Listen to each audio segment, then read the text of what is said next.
threat insights, staying out of the headlines, global lessons learned on recent incidents and breaches. I would like to call on stage our panel members, Rudra Murthy, CISO Digital India, Ministry of Home Affairs, Ramchandra Hegde, Global CISO, Genpact, MV Seshadri, CISO NSE, Vishak Raman, Senior Regional Director, India, FireEye, Saurabh Chandra, CIO, Myntra, and Samuel Satyajit, Country Manager, India and SAARC at Arbor Networks. To moderate this session, I would like to call Jaspreet Singh, Partner EY. Good afternoon, everybody. When I got the topic, I was a little bit confused. So, if you read the topic, it clearly says staying out of the headlines. And are we not in an economic times, event which wants to make headlines? So what are we trying to do here? Right. I spoke in a conference last week, and I asked a question to the CISO, to one of the leading CISOs, and he said, what is it that you do when you get up first thing in the morning? And he said, I would like to pray that when I open the newspapers, I don't see my organization's name becoming the headlines because of a security breach. Good afternoon again, everybody. Thank you to my eminent panelists. What we'll do is we'll take questions. We'll open this to the audience. Please feel free to ask as many questions as you want. You will not get such an esteemed audience again. And who better than the government to start this conversation with, right? Mr. Rudra, turning to you, digital economy, cashless economy, use as many words as you can. But do you think, how good is the public-private partnership in this entire cybersecurity journey? Thank you. It's good so far. Before going to PPP, let me touch base the headlines again. 14th of December, that's the day before yesterday. Unfortunately, MHA wasn't headline for cyber security, issues. So one editor has written an article saying that so-and-so systems got compromised, MHA systems got compromised. This was published around 6 p.m. in the evening on 14th. Obviously, it's a cyber security from government side. If you see, it has a reputation impact. So immediately we analyze what is this news, is it really valid news? And the news says MHA has given direction to CERT-In to do the assessment and audit to figure out, do the incident analysis. Then I spoke to CERT-In DG. He said, I didn't receive any such orders from MHA. Even this is a news to me. So we need to be very careful when we are creating such kind of headlines. Then within an hour, the article got updated, saying that MHA is thinking that, okay, there is kind of compromise because of licensing and is planning to give an advisory to CERT-In to do the audit. So damage has anyways happened, right? So bringing the headlines relevance and cyber security has a reputational damage even for the country. So a request to media and all of us to validate before even publishing. It might give a good turnaround on the news, but end of the day, you are also citizen of the country. Coming back to the PPP, you said, yes, so far it is good. In fact, whatever the maturity government receives, obviously we have a good leadership line in bringing new strategies. If you see, most of the strategies are getting conceptualized because of the kind of consulting firms we have in the country. They are the brain, they are the one who create the a strategy for these kind of initiatives. And then if you see, the implementation agencies are again going to be the private companies. End of the day, if you see, we have NGOs, especially in cyber security community, pretty young guys, they are starting their own NGO kind of initiative, research initiatives in the country. I was part of 2 such seminars in southern part of India. All engineering graduates are just passed out. They are doing good amount of research, bringing the awareness, culture within their colleges and nearby communities, conducting workshops. this kind of association obviously helps to mature. This is going good, but one area I still see in this partnership, especially the innovation side and preventing this kind of cyber issues, I still see personally we are still in traditional side. We are not in a innovative dynamic side when it comes to technical controls and cyber security. And my pain is most of the time is after attack has happened.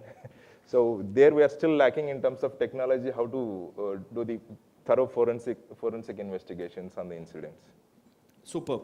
So I think two takeaways: validate before publishing, and innovation. So now let's jump the ladder to you, Ram.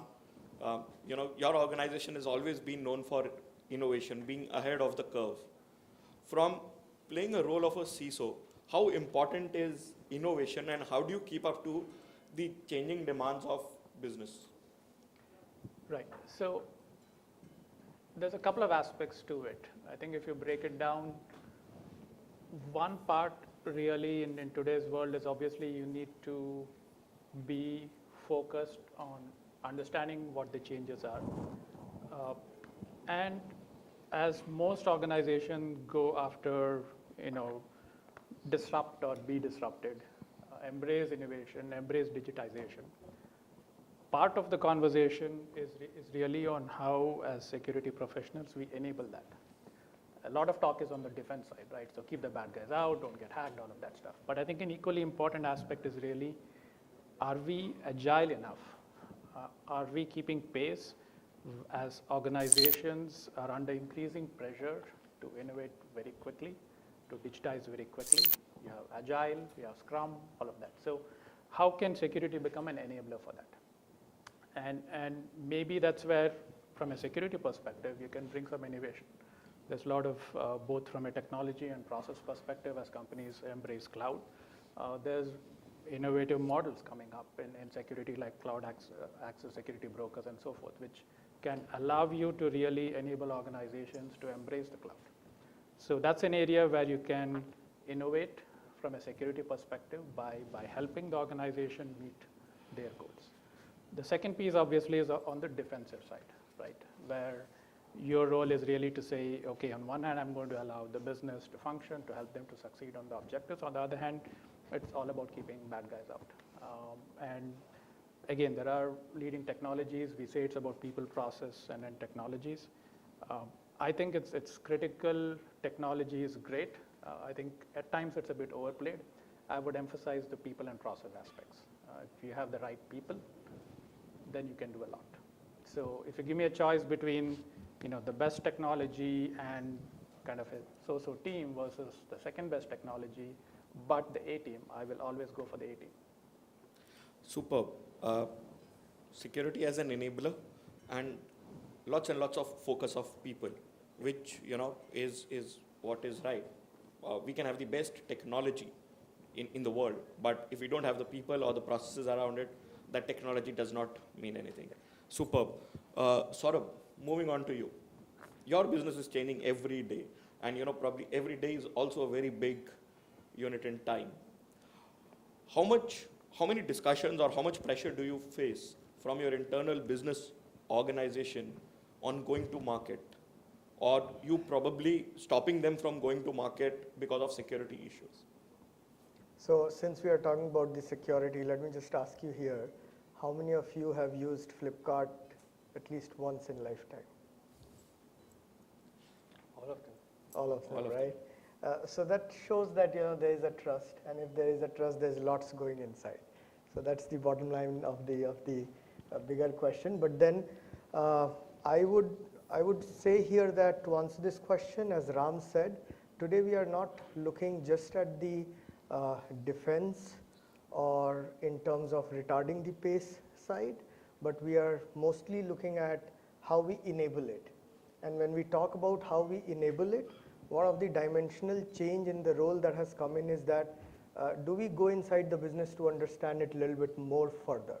So assume that if there is a pay to order, then what happens there? Where all the glitches could be, and therefore how we enable it.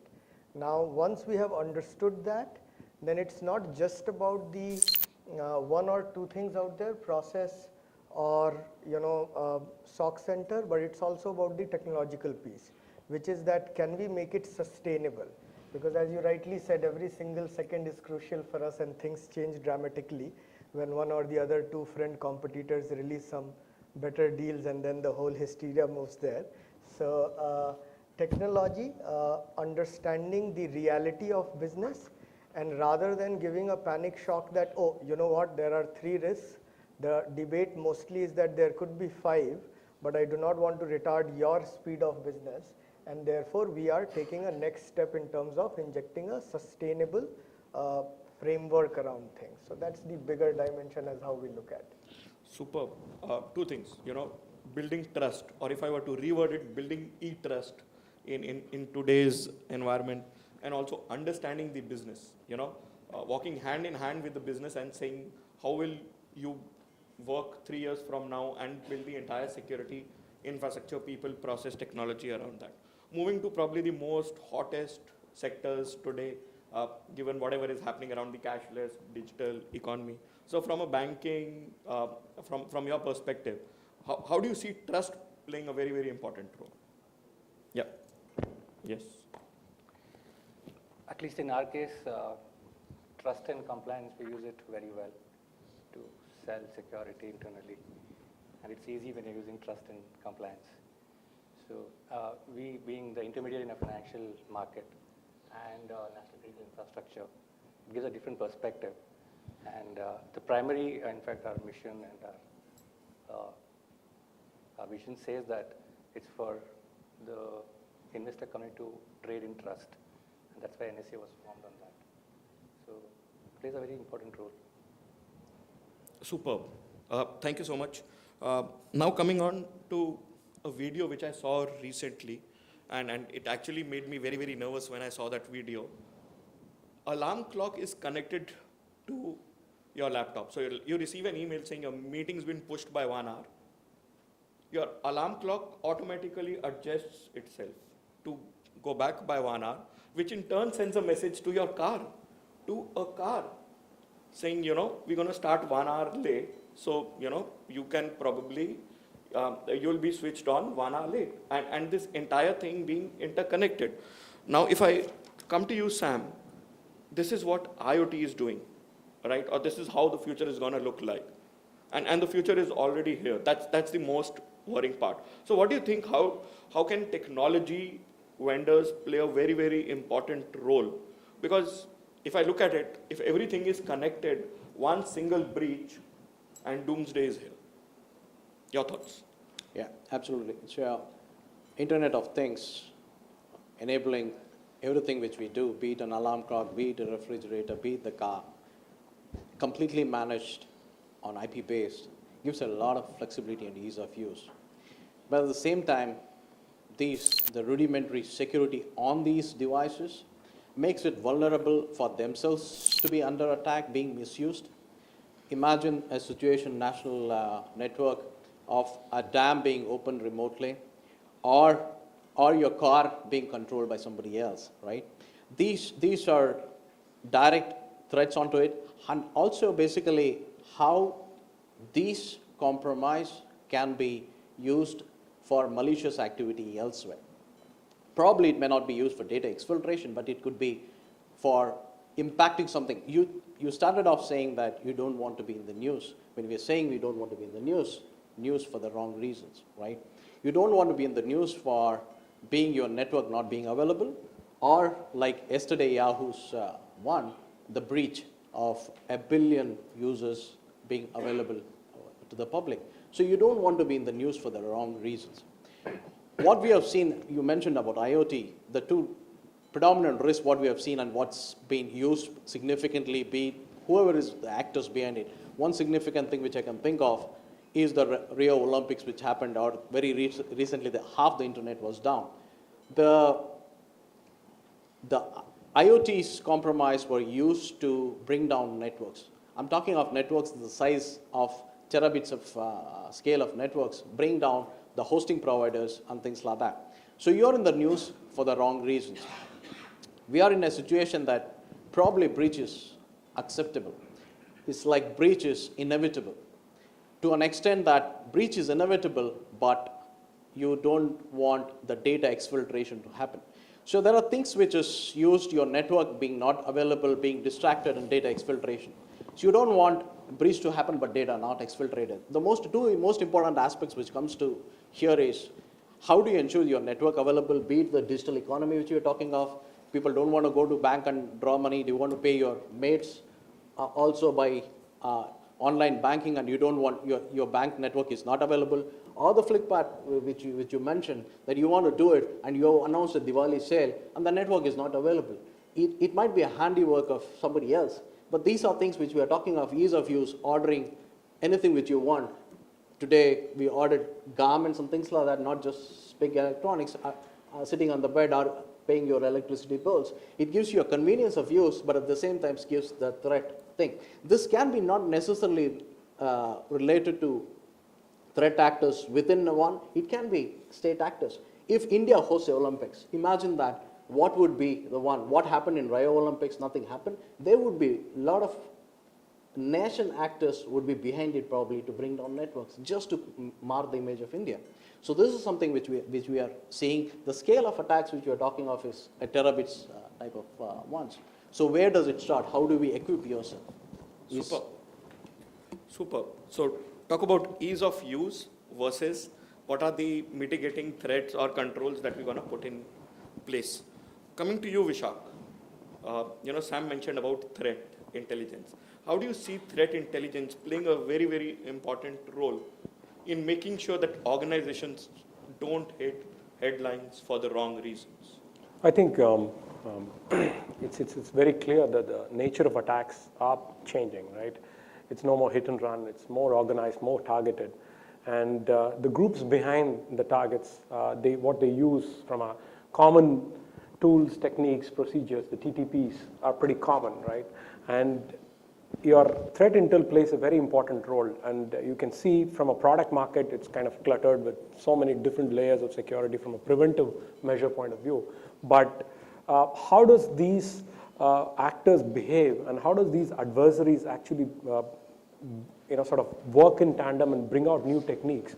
And that's going to keep you one step ahead, and that's going to be a best form of defense, while products will be there to get the signatures update and all of it. But I think the market has moved from a product to an intelligence-based approach, where it will give you a contextual visibility of things, not just an IP address, not just a hash file, not just your attachment per se, but it gives you a complete contextual visibility of where the threat vectors are there, which command and control centers, and where do they operate, what are their sweet spots. So that gives you a beachhead towards protecting yourself much ahead of time. So I think the market will move away from products to more intel-based approach. That's our reading. Superb. Intelligence-based approach, right? Ram, coming to you. If you just take this one step forward, your organization has a pretty dynamic mobile workforce. How does security change when you're looking at such a diverse mobile workforce all across the globe? So it gets back to the linkage with business requirements. And in our case, it's really what we call a differentiated strategy, because we are morphed from being just a pure play BPO company to where now we are doing a lot of work in consulting, analytics, digital, and so forth, right? So you can't have the same lockdown environment of a BPO where everything is preventive, lockdown, USB port is shut down, people check out their phones, enter the production floor. You can't extend that same model to a consultant who is kind of running around on his laptop, or to a salesperson who needs to collaborate. So we have created different architectures and different strategies for these environments. So for the consulting and digital and analytics unit, the architecture is more flexible, more focused on monitoring. So it's not that there are no controls in place. It's just that we have tuned it differently to meet the requirements, to allow them to do what they need to do, at the same time make sure we have the right controls. So to just go a little bit deeper, again, heavily preventive on the BPM side. And while on one hand we enable collaboration and have flexibility, there are different aspects of protection, right? So as a company, as we do more consulting and re-engineering, we are creating more intellectual property, which needs to be protected. So we have a different set of controls which are focused on that. We are building digital solutions, leveraging the cloud. So again, a different approach there to make sure as we embrace the cloud and deliver digital solutions, back to the comment on trust, to make sure the solutions we're bringing to market are reliable, they're robust, they're free from vulnerabilities, so we can give confidence to our clients that yes, this is a technology you can rely on. Superb. So differentiated approach, and if I were to translate it in a layman's language, it's like not one size fits Exactly. all, right? Yep. Coming to you, Saurabh, we put a security strategy in place. How do you measure the effectiveness of all of this that's going on, all right? Especially in your environment where I said 1 day changes everything, you said 1 minute changes everything. How do you measure this effectiveness? Yeah, it's pretty interesting. The whole report card changes almost every week. So that's one dimension of how we measure it. But most importantly, it's like, what's the backbone for your business? So let's say when you are transacting online, and then how many of your payments have gone successful, and how many have not, and then the work starts, right?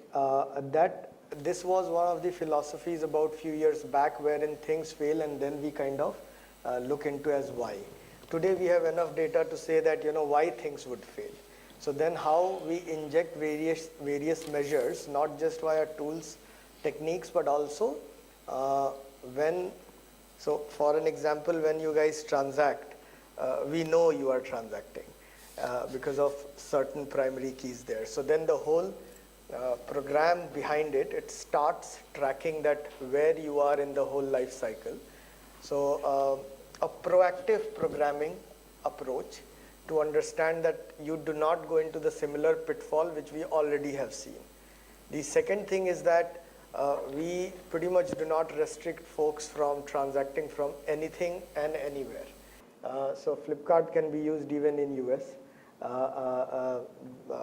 How they use it is entirely up to what you have with you, tab, mobile, laptop, various operating systems. So that brings another very interesting dimension, as Ram said, a very differentiated strategy. So I'm sure that you would have heard that Mac is fully safe, right? So I'll not comment as what it is, but then there are very proactive measures in terms of pre-screening, as payment is just one example, but assume that after payments has happened, your delivery data in the supply chain, means you receive messages, right, that your good is starting from this place today, it has reached to this location. So then there is a traceability of your data at every place. Now assume if somebody is not getting that message. Now that is the another dimension, and wherein it is not just a company but various other partners. So assume the telecom partners. Is it that your mobile is not working in that zone, that is why this is happening?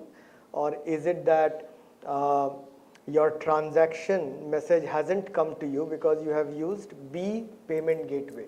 So a proactive programming method to trace that the events do not occur, what has happened, and B, every week there is a report card as which all are the basic backbones that have failed, and again start the SWAT of putting the right technology, programming and process around it. Super. Learned two amazing things. One, finally somebody said that Mac is not 100% secure, right?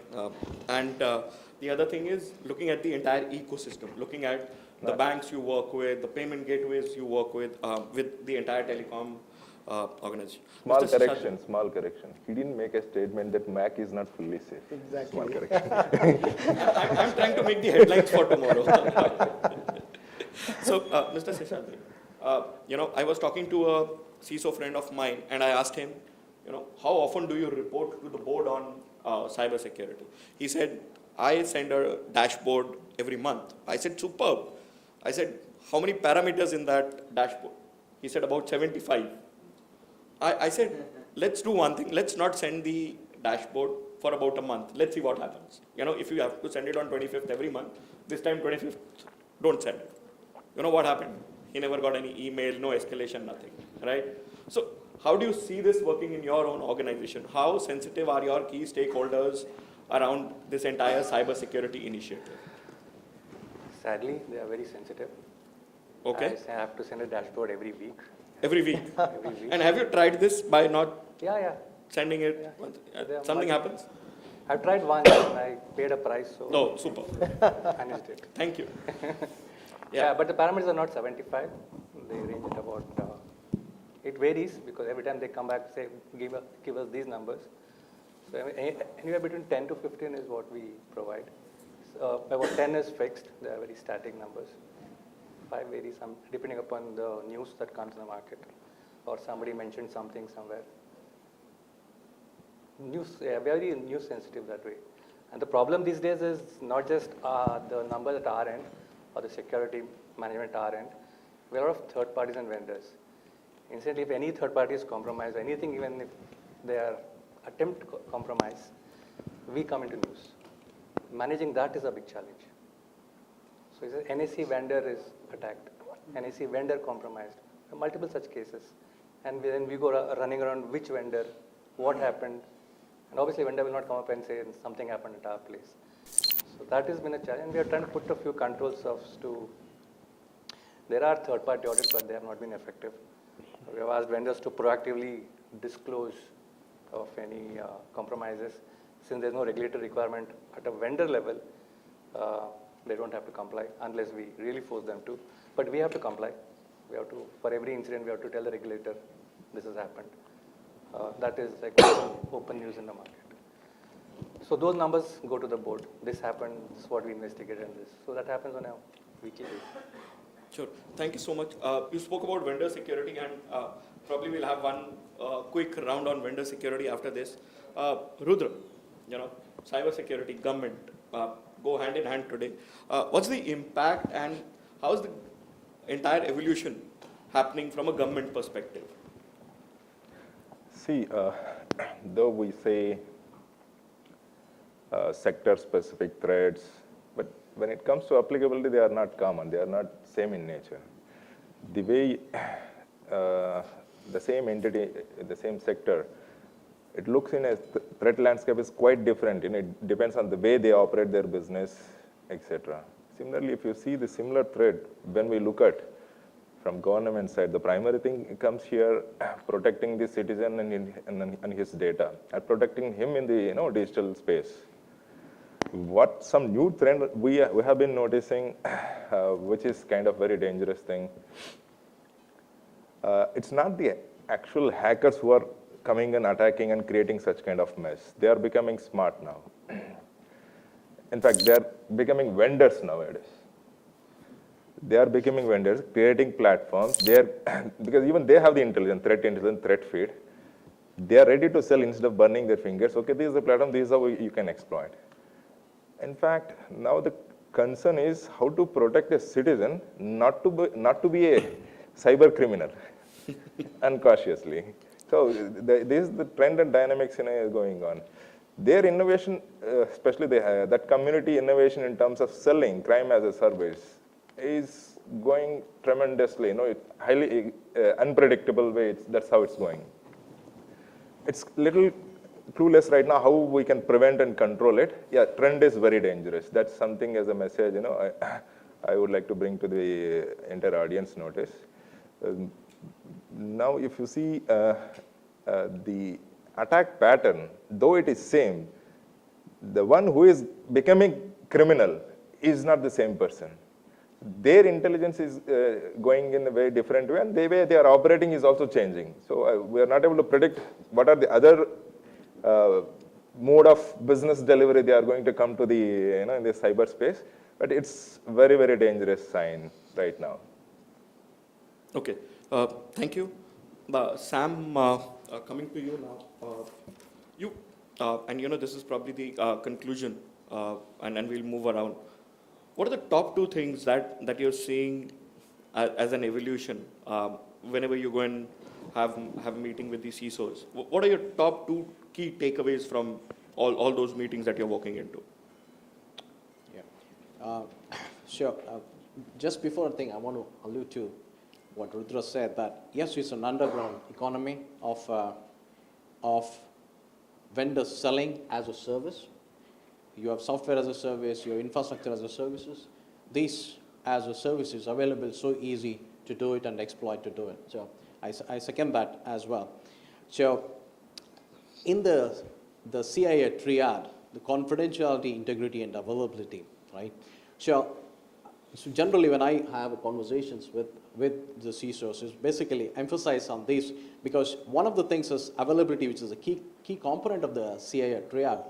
Availability cannot be finessed. Unlike a lot of things, you can gloss over it and say that it's not happened. You need not even, like regulations coming out that breaches have happened, that you need to come out in open. But whereas availability cannot be finessed. It's up or it's not available. Flipkart is either up or it's not available. So there is nothing that you can say that it isn't, right?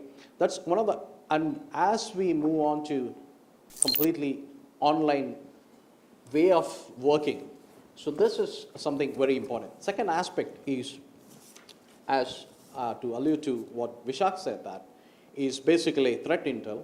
And second thing is a lot of efforts on prevention. Is that if prevention was so successful, we wouldn't have heard the news of beat Yahoo, beat Target, beat anyone for that matter. We have reached a stage that regulations probably might come out saying that if you have breached, don't be ashamed to come out and say that, yes, I had a breach. But what's more important is, having done that, would you hunt down the intruder before the vault is taken out? So that's something in terms of what we need to understand. The campaign-based attack, which is there, someone is not directly going to the vault, but probably moving in a lateral direction and filling it out. So before that, the kill chain, stop, hunt down the threats, and stop from the critical data being exfiltrated. So both from availability and the confidentiality of the things, these are the 2 messages which I generally have a conversation with the CISOs. Superb. Thank you. Ram, coming to you for final words. Mr. Seshadri mentioned about the vendor ecosystem. Right now, sitting at the dais, I don't think so anybody has a more differentiated or a robust vendor system than your organization, right? So how do you deal with the cybersecurity, the cybersecurity policies, etc., or how do you drive the policies are on that vendors, because there are different size of vendors, frankly. Mm-hmm. So we look at it from both aspects. So as a service provider, I mean, we are a critical vendor to all of our clients. Name any questionnaire on the planet, I've probably seen that. And we obviously have a range of vendors whom we deal with. And I think the trend is inexorable, where it's moving from where you just do your due diligence and your audit, look at certification, and that's end of story. There is some divergence, but the trend is clearly on more depth. The people who come for audits are much more technical. They're asking a lot smarter questions. And all the SSA 16, SOC 2, all of that is table stakes. Secondly, you're seeing the emergence of some vendors who do consistent monitoring. So they kind of map your IP addresses and see there's traffic to bot command and control centers, and they'll kind of look up your SPF records. They kind of do a scan on your internet infrastructure and translate that to a score and so forth. So I think that market has yet to mature, but that's an interesting concept in that essentially it's like you can't hide, right? Because your internet footprint is being mapped, and that's being translated and being made visible. So I think that will continue to be the story, that there'll be more of a focus on actual validation and checking out the actual capabilities with your kind of compliance things being table stakes. I think there'll be emergence of these type of vendors. I think the cyber insurance will play an interesting role in it. And purely from my perspective, we spend a lot of time in having dialogue with vendors because to us, that is how we get a comfort on their capabilities. That's how you can sense, do they have a strong team? Do they really walk the talk, or is it just a set of reports that is being offered to you? And on the reports, a word of caution, I think it's fine to get SSA 16 and all of that, but in a lot of cases, you have to look at the scope of the controls, because you're going to vendor to perform, you're outsourcing maybe an application, you're doing some hosting, fine, and you might get a SSA 16 SOC 2 on the infrastructure, but that's not really addressing your questions on where your data is being stored. And a lot of discussion also on fourth parties, because you've got to map out the entire supply chain. So if you're hosting something, is that the entire stack, or are components of the stack kind of, again, relying on the third party, and are backups being within the fourth party? So I think you need visibility into the entire stack when you're talking about a process that's with a vendors or set of vendors. Go deep and build the relationship. There's nothing like really having a strong relationship which will help you, one, do a good assessment, and secondly, that's what you can call upon in times of crisis. Perfect. Thank you. Vishak, coming to you. From a threat intelligence perspective, how easy or difficult it is to have a conversation with the CISO on the entire threat landscape that he's facing in his own organization? Okay.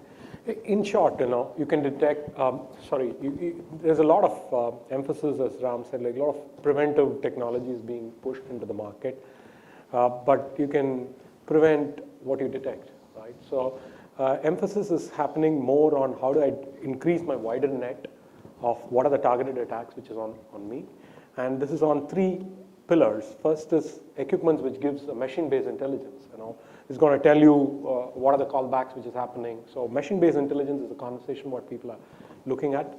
But also the other two pillars, which is actually sort of gaining more prominence, is victim-based intelligence. Right? Let's say if you're an organization and who are doing, let's say, 100,000 hours of incident response, right? And that's what Mandiant does, which is part of FireEye. And we get a lot of wealth of victim-based intelligence as well, right? And how do you triage it back to your customers from that sector? That's the second intelligence. The third part is, as I spoke about, the adversary. Do you have an adversary-based intelligence which is built, which will actually get you ahead of time on the TTPs? So I would say machine-based intelligence, victim-based intelligence, and adversary-based intelligence. This would be the three pillars on which companies would move forward. Superb. Thank you. I've had a great time today, understanding if Macs can be secured or differentiated approach. Somebody talking about, validating before actually publishing something, to having an honest dialogue with all your vendors. You can't hide anymore, to somebody saying it's becoming dangerous day by day. We'll open to audience for quick 2-3 questions, if any. Thank you so much, eminent panelists. Over to you, audience. Any questions, please? Yeah.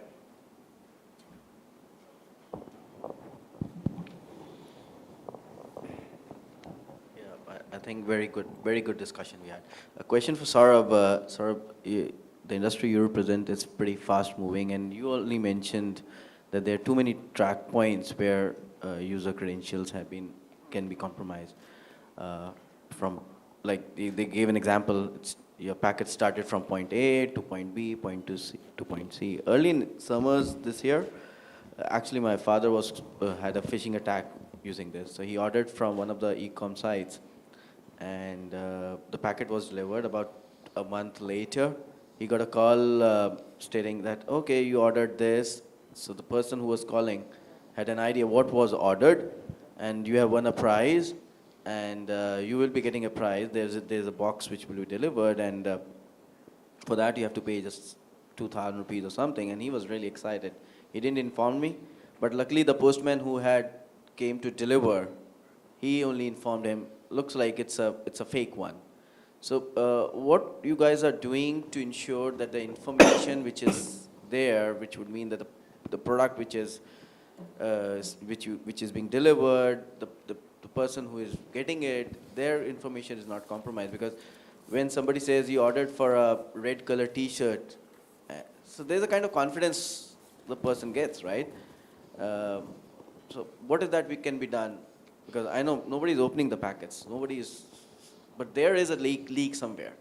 I'm not sure if I'm letting you know the right question or not, but that's where the fear factor is. Yeah, sure. So this is mostly on the QC part. It's not related to cybersecurity per se.